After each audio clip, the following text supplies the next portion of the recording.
are researching the fentanyl trade into the United States. China remained the highest importer of fentanyl into the United States. The Chinese import circumvents regulation by focusing on chemical precursors, relocating manufacturing to India, rerouting through third country, and leveraging marketing schemes. China's weak supervision and regulations enable invasion and circumvention. Drug overdose deaths in 2021 are six times the number in 1999.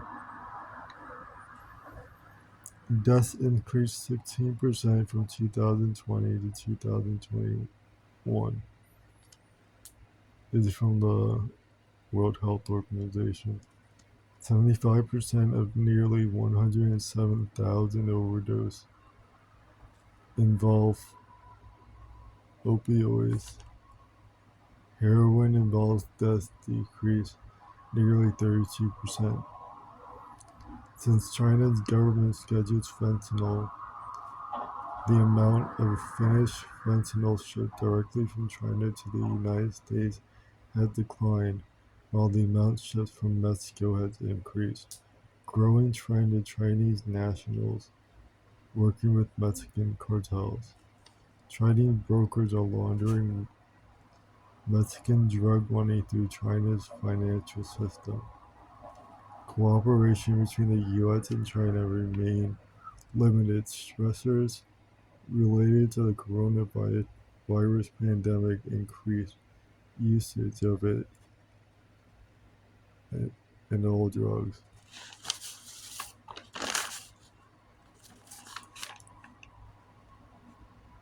China Ministry of Public Security, National Health Commission, and State Drug Administrations jointly announced fentanyl and analogous would be placed on supplementary list of non-medical narcotic drugs and psychotropic drugs. Chinese authorities ramped up investigations of manufacturing sites, cracked down on websites selling illicit fentanyl, began enforcing shipping rules, and created special investigation teams. Fentanyl producers evade authorities by developing new fentanyl precursors, working with traffickers in other countries, and using tech to avoid detection. Fentanyl production is becoming global.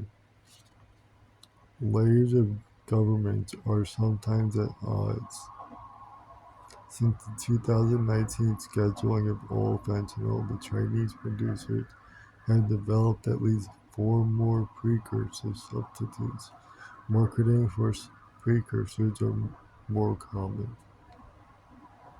Chinese chemists are sending more precursors to Mexico because it's harder to track. India is becoming a more prominent trafficker to Mexico. Traffickers use internet and tech to conceal activity. This started as a fact check for the presidential debates months ago, and it took me forever.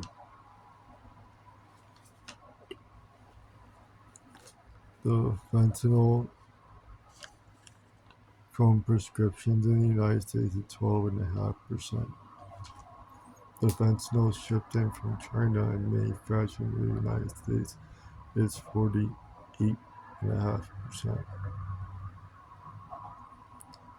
As Mexican authorities destroyed more poppy fields and cartels moved from heroin to synthetic opioids like fentanyl, as the Chinese government cracked down on traffickers, the Mexican cartel maximized the role.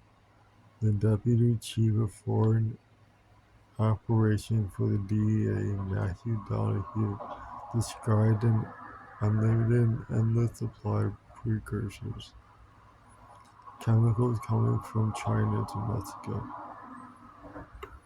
The Zhang cartel serves as an intermediate for Mexico and China. This is part of a study from the DEA.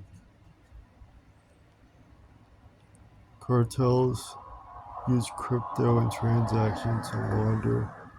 Chinese regulatory authorities continue to delay requests for access to inspect and investigate potential sites of illegal chemical production.